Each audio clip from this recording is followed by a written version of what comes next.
Dear classmates, I am a feminist. Now, the reaction when you say this in a conversation is something like very close to the reaction you get to admitting that you're a Satanist. This, among other reasons, is the reason that these words will be the last I will say about feminism in this class, and I hope that it will clear up some of the confusion there's been and kill some of the myths.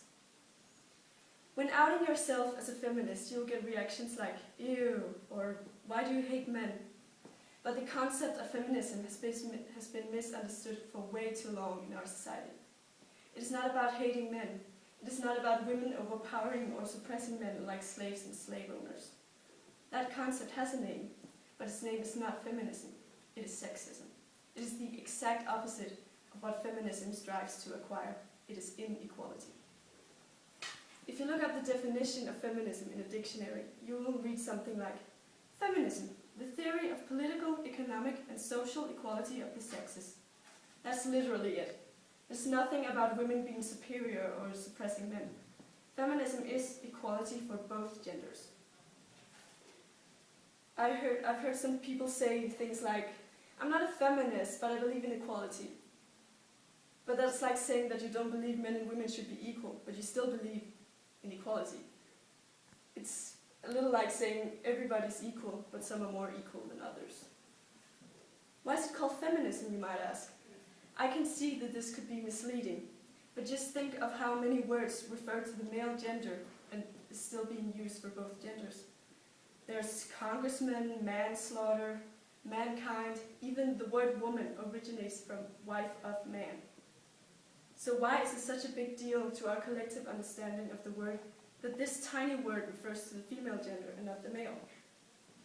Besides, women are still globally the suppressed sex, which is why feminism still makes sense. When outing yourself as a feminist, people tend to get really defensive and argue that we don't need feminism at all. Some argue that the differences in the genders are completely natural, but it's not natural that rape victims get blamed for the rape themselves because they were dressed provocative or they were leading the rapist on, instead of the rapist being blamed for not having no self-control or having no respect for the other human being. Others argue that sexism doesn't exist anymore, at least not in Denmark.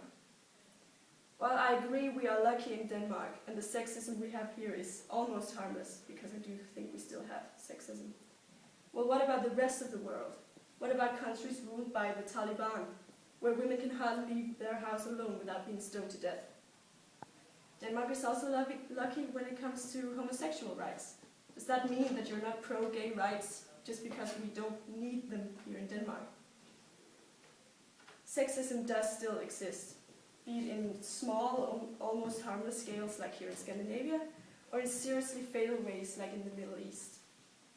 When guys can take off their shirts on a hot day and nobody raises an eyebrow, and girls have to deal with judgment or sleazy remarks if they just sit in a bra fully covering their nipples, which for some reason are much worse than men's nipples, that is sexism. When boys can't wear dresses or are expected to never cry, which is a totally human trait, that is sexism. Sexism happens to both genders, not just girls. And we all have both feminine and masculine qualities in ourselves. And I think we should make room for these qualities without everybody being questioned for who they are. Feminism is equality, which is why I think we should all be feminists.